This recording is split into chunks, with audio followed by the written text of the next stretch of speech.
WisconsinEye is on the campus of Gateway Tech in Sturtevant. We're interviewing candidates in the special election in the 66th Assembly District. The primary is December 19th. Greta Neubauer is of Racine, is one of two Democratic candidates. Greta, welcome to WisconsinEye. Thank you so much for having me. Why are you running? People in Racine are hurting. I'm talking to folks every day who are unemployed and underemployed and are trying to make ends meet for their families. I'm talking to a lot of folks who are very concerned about education, teachers and parents who worry that the schools are not able to meet the needs of their children and are worried about the future. And I'm talking to folks who are concerned about our clean air and drinking water and are aware that the Great Lakes are one of this area's and Racine's greatest assets, and we need to be protecting those for future generations. They're worried that we're not making clear that priority and focusing on that in the state assembly and at the local level. I think Scott Walker and Republicans at the state level have failed the people of Racine. I think we need to be investing in the people of this community. We need to be making sure that we deserve better, right? We deserve better than what we have right now. And we need to make sure that we have strong public education that is meeting the needs of every child, right? And giving teachers the dignity and support that they need to do their work. We need to be making sure those schools are fully funded. We need to be having a healthcare system that meets the needs of every person in this community. We need, as I said, to be making sure that we're protecting our environment, our Great Lakes for future generations. We need to make sure that we've got that access to clean water. And, I think investment in infrastructure in this area is critical. We need to be making sure we've got public transit that is allowing people to get where they need to go and reducing pollution and improving quality of life. There are a number of things that this community really needs. And as I said, I think we deserve better. I think the status quo is not working for the people of Racine. We're only a few miles from the proposed site of the Foxconn development. Yes. Would you have voted for that package of incentives? So, as I said, Racine needs jobs, right? It's one of our central challenges. We need middle-class jobs that support families to be able to put food on the table, good benefits, right? Jobs that are going to be around in this community for a long time. The deal that was negotiated did not do enough for the people of Racine, right? There were no local hire provisions. There were no diverse hire provisions. We didn't get union contracts. We gave up a lot in terms of the environment. There are very little, environmental protections on Foxconn. So the deal as it's currently negotiated, I would not have voted for. I think the people of Racine deserve better. That being said, right, as if I am to win this election, I will do everything I can to make sure that this is a good deal for the people of Racine, right, that we do get jobs, that we get women hired, that we get people of color hired, that we invest in workforce development. If 800 people go from the ranks of the actively unemployed to the employed, at Foxconn, at other jobs in Racine, we would be at the same level of unemployment as the state. So we've had the highest unemployment rate in Wisconsin for 26 years. This is, as I said, a central problem that this community faces. We need people to be employed. So we need to be investing in our people, as I said, through workforce development, through public education, through transit and infrastructure. And so I will do everything I can to make sure that people do have access to these good jobs if they do come to Racine. Do you believe the promises by state officials, Secretary Hogan and Secretary Neitzel, who have said, we get it, and there will be Foxconn opportunities for some of the underemployed and unemployed in the 66th district? Do you trust that promise? I mean, I want to trust that. I want to be hopeful. I think if we are going to get jobs here, we're going to have to do a lot of work to make that happen, right? Because as it currently stands, there are jobs that are available in the city of Racine, and there are a lot of unemployed people, and there's a real skills gap there, right? The skills gap is certainly one of our central challenges. Right.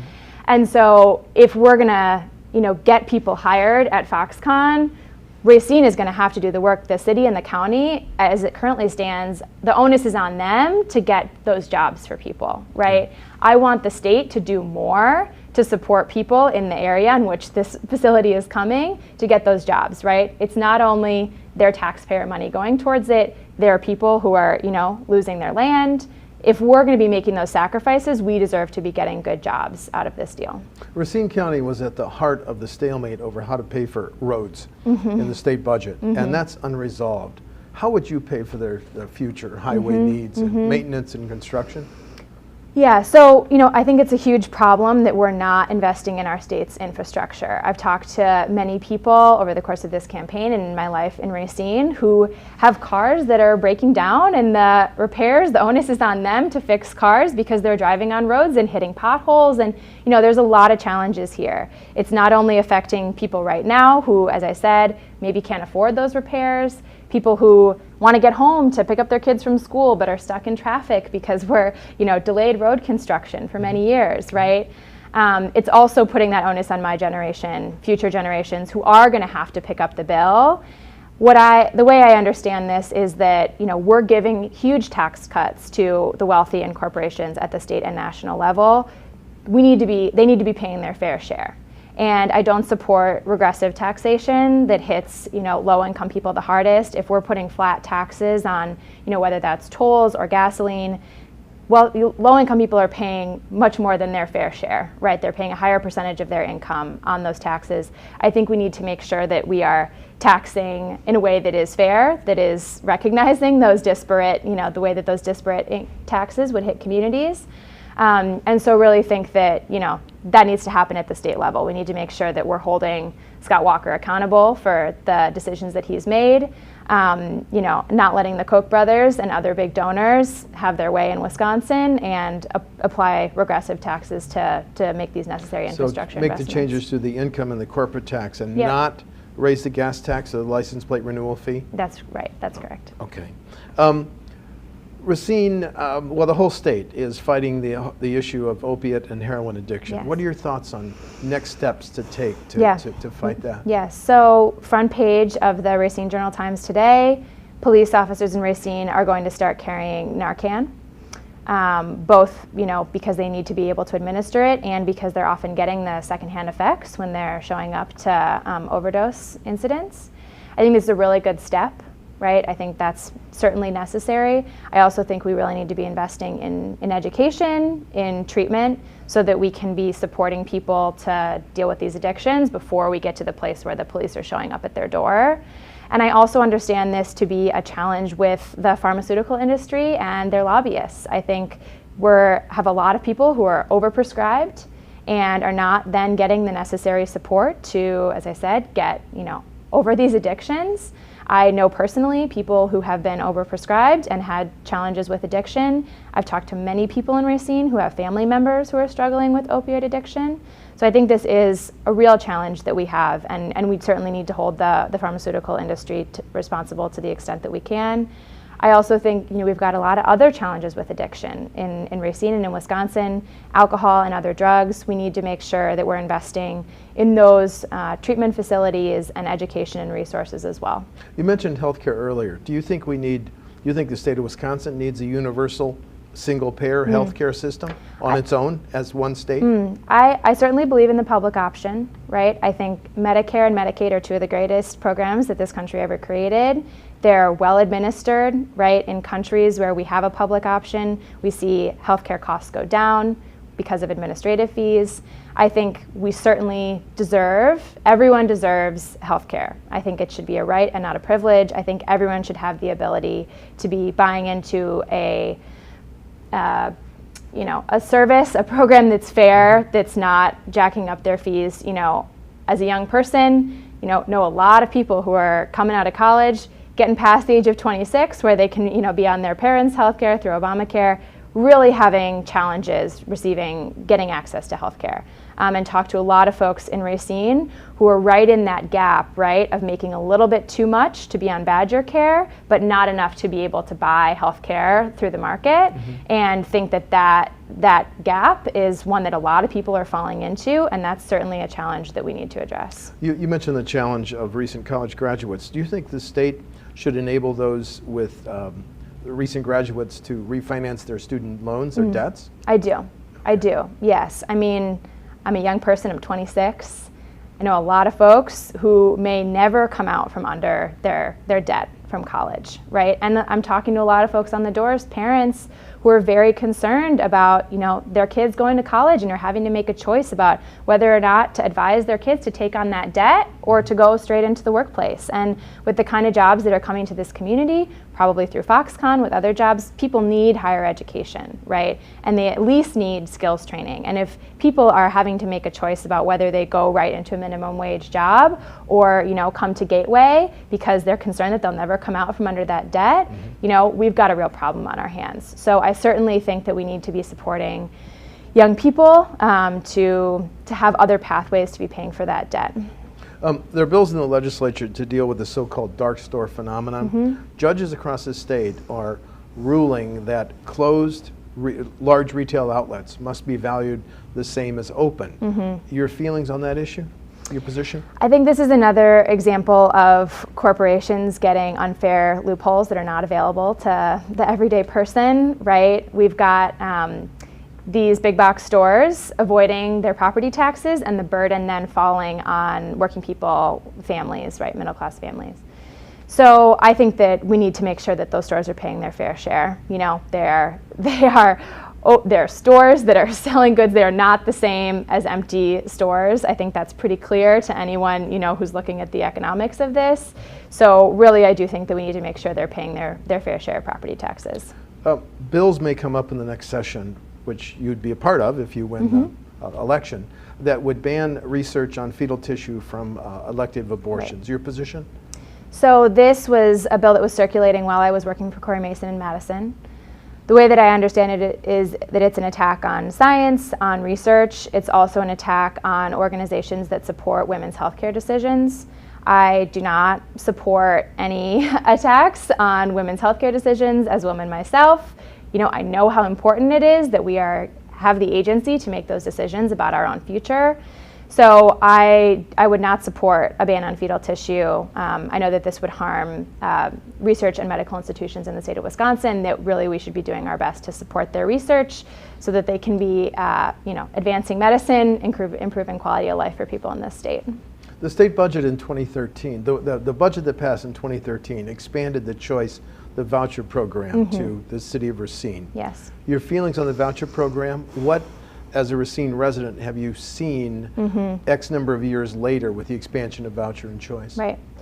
So studies show, and I think this is true in Racine, that voucher programs do not create better schools, right? I think the way that I understand this is an attack on public education. It's an attempt to take resources away from public schools and then say, oh, these public schools are failing, right? And then take more resources away, or like we saw in this last budget cycle, have attempts to resegregate the schools, allow a state takeover. So I understand this is a cycle that is very intentional, going on by Republican legislators, and this is happening here, it's happening at the national level. Starving the schools of resources and then saying this means we need more privatization. So the way I understand it is we really need to be investing in public education. We had a really strong public school system here in Racine, and the attacks by Scott Walker through Act 10, through underfunding public schools, have resulted in us having a really struggling system here. That is no fault of the teachers unions. That is the fault of us underinvesting in public education. So I think we need to be making sure that we are putting in the necessary resources and energy into those schools, preparing students for the jobs that are coming to this community. Would you freeze the Racine voucher program, or would you try to do away with it altogether?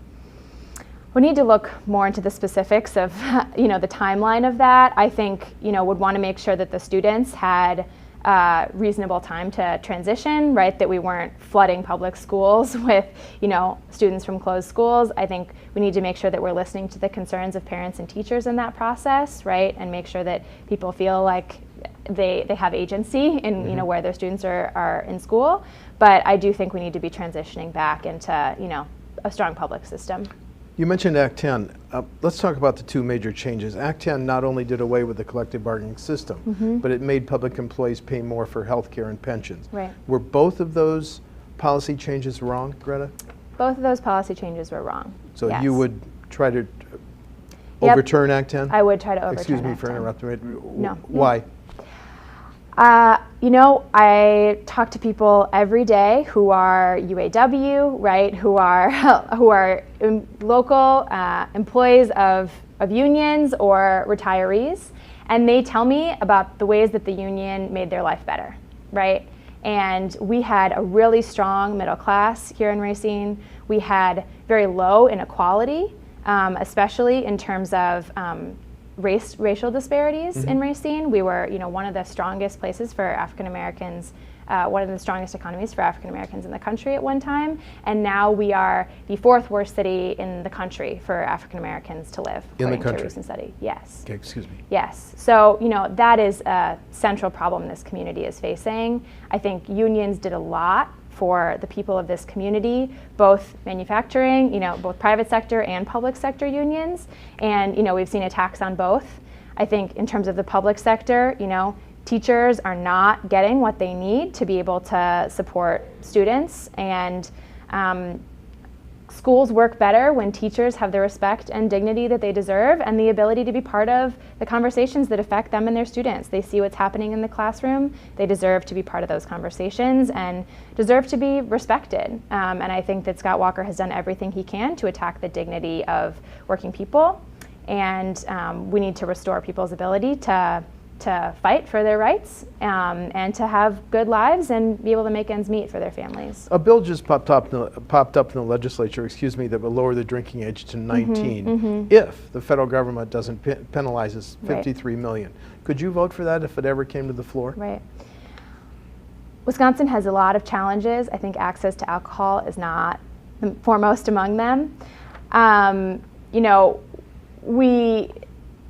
I've seen studies that show that if you lower the drinking age, more people die in drunk driving accidents, right? And we have a huge problem with drunk driving in this state. It's a cultural challenge. If we were to consider lowering the drinking age, I think we would first need to really seriously tackle, problems of alcohol addiction and, as I said, the cultural challenges that allow people to be, think that it's okay to get in their car after drinking, which, clearly we have a real problem with that in the state. So, no, at this time I haven't, seen compelling evidence for why we need to lower the drinking age in Wisconsin. You Facebooked last week that the misconduct allegations against Representative Josh Zebnick, a Democrat from Milwaukee, were very upsetting. Do you think he should resign?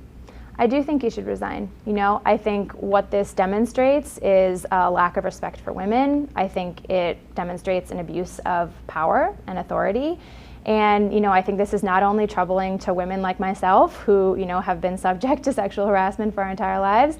I think it should be troubling to everyone that leaders are abusing their positions of power in this way. This is a big piece for me of why I'm running for office, right? I think we need more women in office who are not only there to hold leaders accountable, but also create laws that support women, in their workplaces, in all the places that they're living their lives, to feel safe and have the respect that they deserve. Final question. Why are you more qualified, or what issues separate you from your primary opponent on December 19th? So really how I understand this moment is that we have a real opportunity with 2018 right around the corner. People are not happy with what's happening on the state level and the federal level. They understand that the status quo is not working for them. I think we have an opportunity to elect a wave of progressives, of young people, of people whose values are aligned with the ones of the people in their communities rather than the 1% and corporations. And what I've been doing for the past 10 years of my life is organizing, starting with the 2008 Obama election here in Racine when I ran Racine High School Students for Obama, when I was the director of an environmental organization focused on getting young people engaged in political work, did that work throughout college and after I graduated. And then, into coming back to Racine, seeing, as we talked about these attacks on the public schools, working with Representative Corey Mason to make sure that Scott Walker and the Republicans were hearing that, the outcry from the people in this community that they were not going to stand for segregated public schools, right? Really, I understand myself as an organizer. I understand this moment to not be about me or John Tate. I understand this moment to be about the opportunities that we have as a community to come together, to lift up the stories and experiences and work that's already happening here, right? From groups organizing around immigrant rights, faith-based organizing, teachers and labor. I think we have an opportunity for those coalitions to come together and be really strong in 2018, and I want to be part of that. As I said, I also think it's important that we have more women in office. We need women to be representing each other and ourselves. I think we have a unique perspective to offer. And lastly, I worked for Corey Mason in Madison. I think that experience is really important. I saw what it's like up there. I know it's going to be really hard to be passing progressive legislation right now, but I also know that there are things that we could be bringing to Madison, concerns of our constituents, that would help us build towards 2018. We need to make sure that this is a party that's representing people in Racine, in which they can see themselves, in which they understand there to be hope and possibility for what could come next. And I really want to be part of that story, of that movement. I want to be part of fighting for people of this community and making sure that they're represented in Madison. Thank you. Greta Neubauer of Racine is a Democrat running in the December 19th primary in Assembly District 66. Greta, thank you for visiting with WisconsinEye. Thank you so much for having me. Thank you.